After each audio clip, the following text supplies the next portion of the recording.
अस्सलामुअलैकुम वरहमतुल्लाहि वबरकातुहू। हज़रत सुलेमान अलैहिस्सलाम को अल्लाह ताला ने सारी दुनिया पर बादशाही अता की। एक दिन हज़रत सुलेमान अलैहिस्सलाम ने एक अफरीत जिन से ये कहा कि बता इब्लीस कहाँ रहता है। उसने अर्ज़ किया, ए अल्लाह के नबी, क्या आपको इब्लीस से मुताल्लिक़ कोई हुक्म मिला है? हज़रत सुलेमान अलैहिस्सलाम ने फरमाया, हुक्म तो नहीं मिला, लेकिन वो रहता कहाँ है? तो उस जिन ने अर्ज़ किया, ए अल्लाह के नबी, मैं आपको इब्लीस के पास ले जाऊँगा। चुनाचे वो अफरीत हज़रत सुलेमान अलैहिस्सलाम के आगे आगे दौड़ रहा था और हज़रत सुलेमान अलैहिस्सलाम उसके साथ थे, हत्ता कि अचानक समंदर में जा पहुँचे और इब्लीस को पानी की सतह पर बैठे देखा। इब्लीस की नज़र भी हज़रत सुलेमान अलैहिस्सलाम पर पड़ी।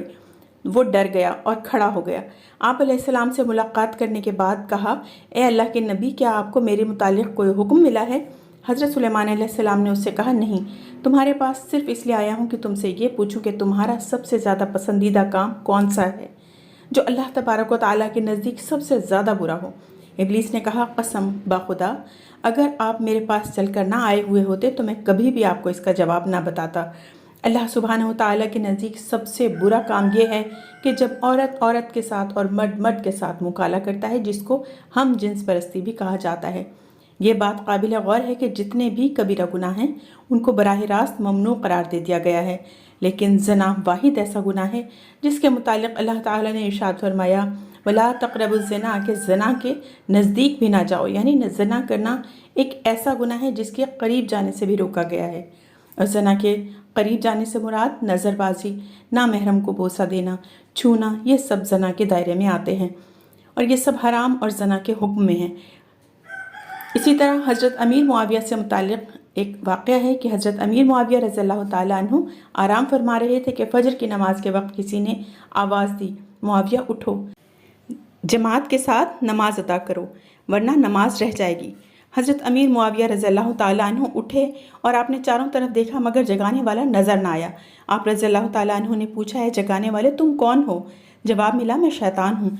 ये सुनकर आपने हैरान होकर पूछा कि शैतान का बाजमात नमाज पढ़ने के लिए जगाना बड़े ताज्जुब की बात है। पहले तुम ये बताओ कि तुम इस नेक काम की तरफ किस लिए तरगीब दे रहे हो, किस नीयत से तरगीब दे रहे हो? शैतान का काम तो सुलाना है, ना कि नमाज के लिए जगाना। बड़े ताज्जुब की बात है। शैतान ने कहा, दरअसल बात यह है कि पिछले हफ्ते भी आपकी जमात रह गई थी और आप जमात रह जाने के बायस बहुत ज़्यादा रोए थे। तो मैंने मलाइका रहमत को आपस में बातें करते हुए सुना था कि अल्लाह ताला ने मुआविया रज़ियल्लाहु ताला अन्हु का ये रोना पसंद फरमाकर आपको 70 जमात का सवाब दे दिया है। तो ए अमीर मुआविया, आज भी तुम सो रहे थे तो मैं डरा कि आज भी अगर तुम्हारी जमात रह गई, तुमने फिर रोना शुरू कर दिया तो अल्लाह ताला फिर तुम्हें 70 जमात का सवाब दे देगा। इसलिए मैं जगाने आ गया हूँ ताकि जमात के साथ नमाज पढ़ लो, एक ही जमात का सवाब लो। शैतान बाज़ औक़ात नेक कामों की तरगीब भी देने लगता है, लेकिन उसकी ये हरकत भी अपने किसी ख़ास मकसद के लिए होती है और ये मलून हलवे में जहर मिलाकर देता है। अस्तग़फ़िरुल्लाह अस्तग़फ़िरुल्लाह रब्बी मिन कुल्लि ज़ंबिन अज़नबतुहु व अतूबु इलैह। वीडियो पसंद आए तो लाइक और शेयर ज़रूर कीजिएगा और चैनल को सब्सक्राइब कर लीजिएगा। जज़ाकल्लाहु खैरा। अस्सलामु अलैकुम वरहमतुल्लाह।